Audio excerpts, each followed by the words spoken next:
जैसे कि हमने लास्ट एपिसोड में देखा था कि सेक्शन ए के स्टूडेंट ईमान के रेस्टोरेंट में आते हैं एंड दोनों ही सेक्शन एक दूसरे को देख रहे होते हैं, जिसको देख के लगता है कि लड़ाई की शुरुआत होने वाली है। लेकिन ऐसा कुछ होता नहीं है क्योंकि सेक्शन ए कहता है कि आराम से रहो दोस्तों।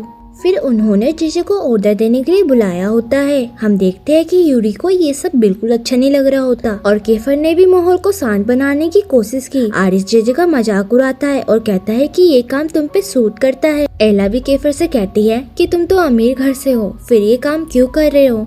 जेजे चुप नहीं बैठती और कहती है कि हम मेहनत कर रहे हैं, कुछ गलत काम नहीं। देन फ्रिया मीका को बुलाती है उसको नीचा दिखाने के लिए और उसको ऑर्डर लेने को कहती है और वार्निंग देती है कि अगर 10 मिनट के अंदर ये ऑर्डर नहीं आया तो वो हंगामा मचा देगी। केफर जानबूझ के जेजे के कंधे पर हाथ रखता है और ऑर्डर लेता है।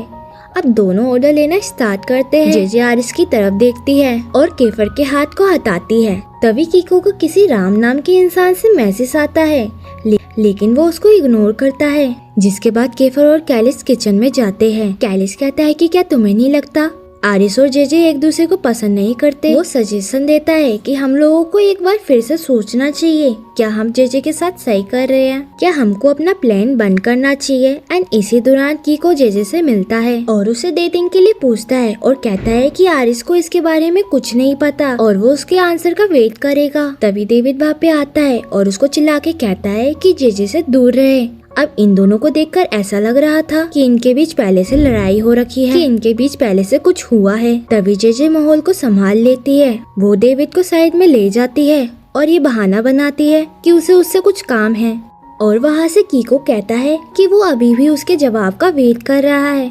जब वो दोनों अंदर जाते हैं तो डेविड सबके सामने कहता है, क्या तुम कीको के साथ डेट करने जा रही हो। हर कोई ये सुन के चौंक जाता है और केफर भी उससे पूछता है, क्या तुम्हें कीको पसंद है। लेकिन जेजे साफ मना कर देती है और इससे पहले कोई कुछ और कहे वो वहाँ से भाग जाती है।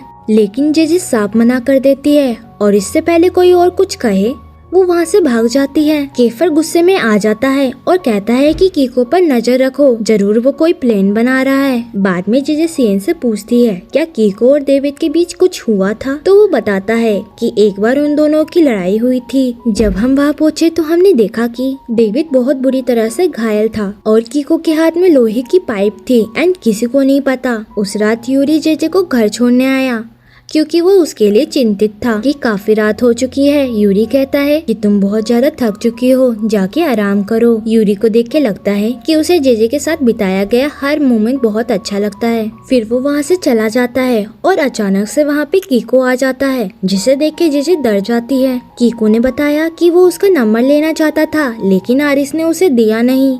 वो कहता है कि वो जेजे को बहुत अच्छे से प्रपोज करना चाहता है। जेजे ये सब सुन के घबरा जाती है और तभी वहाँ पे आरिस आ जाता है और वो कहता है कि जेजे तुमको कभी डेट नहीं करेगी। कीको कहता है कि लेकिन मैं तुम्हारा दोस्त हूँ। आरिस आगे कहता है, हाँ क्योंकि तुम मेरे दोस्त हो इसलिए मैं ऐसा नहीं चाहता। उसने ये कंफर्म किया कि जेजे को किसी भी इंसान से डेट करने की या कहीं बाहर जाने की परमिशन नहीं है और उसने कीको को वहाँ से भगा दिया। जिसके बाद आरिस जेजे को कहता है कि कुछ तो शर्म करो, तुम्हारा बॉयफ्रेंड अभी भी हॉस्पिटल में है और तुम यहाँ दूसरों के साथ घूम रही हो। अगले दिन जेजे बहुत घबराते हुए घर से निकलती है, कहीं वापस कीको वहाँ ना हो। लेकिन तभी अचानक केफर सामने आता है और मजाक में कहता है कि लगता है तुम किसी और की उम्मीद कर रही थी। वो बात बदल के कहती है कि तुम यहाँ क्या कर रहे हो। वो बताता है कि वो उसे ग्रुप मीटिंग के लिए लेने आया है क्योंकि वो लेट हो गई थी। केफर उसे अपनी कार से लेके जाता है। जेजे तो यहाँ पे खाने में ही लगी रहती है और केफर को भी भूख लग रही थी तो वो उसे ललचाने लगी, ये कहकर कि क्या तुम्हें भी ये खाना है। और केफर एकदम से उसको खा लेता है, जिससे जेजे की उंगलियां केफर के लिप से टच हो जाती है। जिसके बाद जेजे को बहुत शर्म आ रही थी। तभी केफर उससे कहता है, क्या तुम सच्ची में कीको को पसंद करती हो। तो केफर इस पे कहता है कि मुझे झूठ बर्दाश्त नहीं।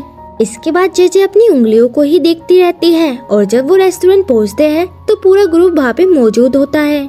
ईमान कहता है कि उसके पापा पूरी तरीके से ठीक हो गए हैं और अब वो रेस्टोरेंट संभालेंगे, जिसका मतलब है कि ईमान स्कूल लौट सकता है। और उसकी माँ जो अब बदल चुकी है, उनने फैसला किया है कि वो रेस्टोरेंट में हेल्प करवाएंगी एंड ईमान ने उनको इनाम देने का फैसला किया कि अब तुम अपने लिए कुकिंग कर सकते हो और जेजे उनकी हेल्प करेगी। सब कस्टमर आने ही वाले होते हैं। तभी जेजे कहते हैं कि मुझे भूख लग रही है और केफर मीका से कहता है कि हमारे लिए मेन्यू लेके आए और कहता है कि जो भी चाहो ऑर्डर कर लो क्योंकि पैसे तुम भरोगी।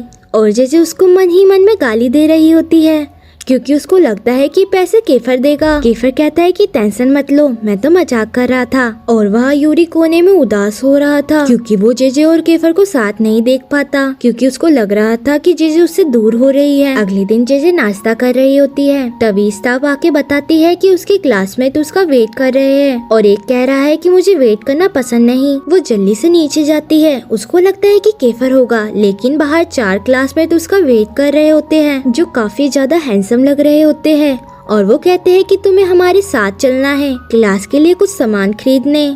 वो कहती है कि थोड़ा वेट करो, मैं चेंज करके आती हूँ। तो उनमें से एक कहता है कि तुम ऐसे ही बहुत खूबसूरत लग रही हो। तो उनमें से एक कहता है कि तुम ऐसे ही बहुत खूबसूरत लग रही हो। और केफर भी कहता है कि तुम बहुत खूबसूरत हो।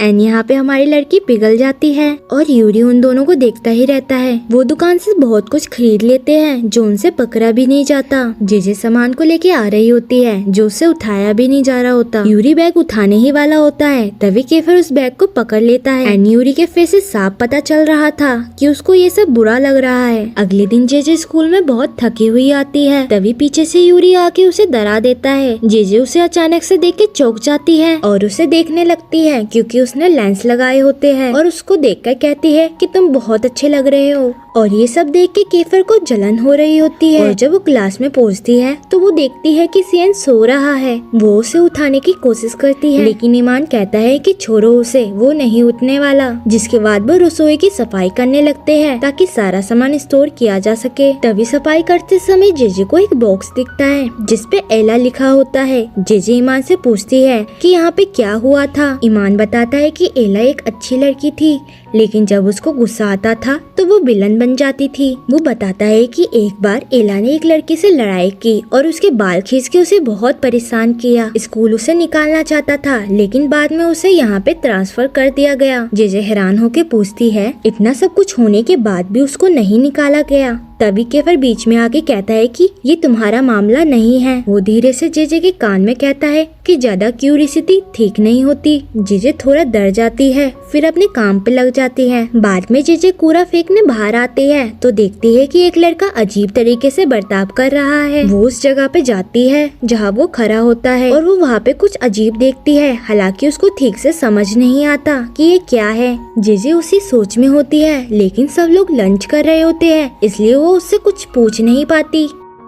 यूरी समझ जाता है कि कुछ गड़बड़ है और वो जेजे से पूछता है क्या तुम ठीक हो। तभी डेविड बहुत बुरी कंडीशन में वहाँ पे आता है एंड सभी लड़के उसके पास जाते हैं। केफर उनसे कहता है कि जेजे को इन सब बातों से दूर रखे। वो वहाँ से सुनने की कोशिश करती है लेकिन उसे कुछ सुनाई नहीं देता। जेजे को शक होने लगता है कि कुछ तो गलत है, लड़के कुछ तो छुपा रहे हैं और कोई उससे बात नहीं करता। उसको लगता है कि कोई उसे कुछ नहीं बताने वाला। वो डेविड के पास जाती है और कहती है कि कम से कम तुम तो बता दो कि क्या हुआ है। डेविड बताता है कि कीको ने सबके सामने ये ऐलान किया है कि वो तुम्हें प्रपोज करेगा और ये बात वो बर्दाश्त नहीं कर सका, इसलिए दोनों के बीच लड़ाई हो जाती है। तभी केफर सियन से कहता है कि जेजे को यहाँ से बाहर ले जाओ। तो वो दोनों जाके बर्तन धो रहे होते हैं। जेजे फिर पूछती है अब बता दो कि क्या चल रहा है। सियन कहता है कि तुम जानती हो मैं गॉसिप नहीं करता। तो फाइनली वो बताता है कि कीको को लड़ने के लिए प्लान बना रहे हैं। बस इतना ही बता सकता हूँ। जिसके बाद केफर आता है और कहता है कि क्या तुम सच में कीको को डेट करने वाली हो। वो फिर कहती है कि कितने बार बोलूं मैं उसको डेट नहीं करने वाली। और वो कहती है कि तुम इतना परेशान क्यों हो रहे हो, मेरी मर्जी में किसी को भी डेट करूं। और वो कहता है कि ओके फिर तुम हमारे बीच में मत आओ और वहाँ से चला जाता है। एंड छुट्टी के बाद सारे लड़के कहीं जा रहे होते हैं। जेजे भी उनका पीछा करने लगती है। वो एक बेसमेंट में आ जाते हैं। जेजे भी चुपके से अंदर चली जाती है और तभी किसी ने जेजे को पकड़ लिया होता है। और तभी सारे लड़के कीको को आवाज लगाने लगते हैं। कीको पूरे ग्रुप के साथ वहाँ पे आता है। तभी डेविड और कीको के बीच में लड़ाई होने ही वाली होती है। दोनों एक दूसरे को घायल करने के लिए तैयार थे। तभी किसी ने जोर से चिल्ला के कहा केफर आखिर तुम मुझे मिल ही गए। और वो राम होता है, वही गैंग लीडर जिससे पहले केफर से लड़ाई हो चुकी है। राम ने बताया कि वो इस लड़ाई को देखने आया है और कहता है कि मेरे पास तुम लोगों के लिए एक सरप्राइज है। तभी वो जेजे को सामने लेके आता है और कहता है कि तुम्हारा नाम क्या है। सभी कहते हैं कि उसे जाने दो। राम कहता है कि मुझे कोई नहीं रोक सकता, लेकिन हमारी लड़की पहले से ही बहुत ताकतवर है। वो उसे सिर से मारती है और नीचे कूद जाती है और ये एपिसोड यहीं पे एंड हो जाता है। आई होप आपको ये एपिसोड अच्छा लगा हो। अगर आपको ये वीडियो अच्छी लगी हो तो प्लीज इसको लाइक करना एंड शेयर करना ताकि ये वीडियो और आगे पहुँचे, एंड सब्सक्राइब कर लो ताकि मैं आपके लिए इसका नेक्स्ट पार्ट लेके आऊँ। चलिए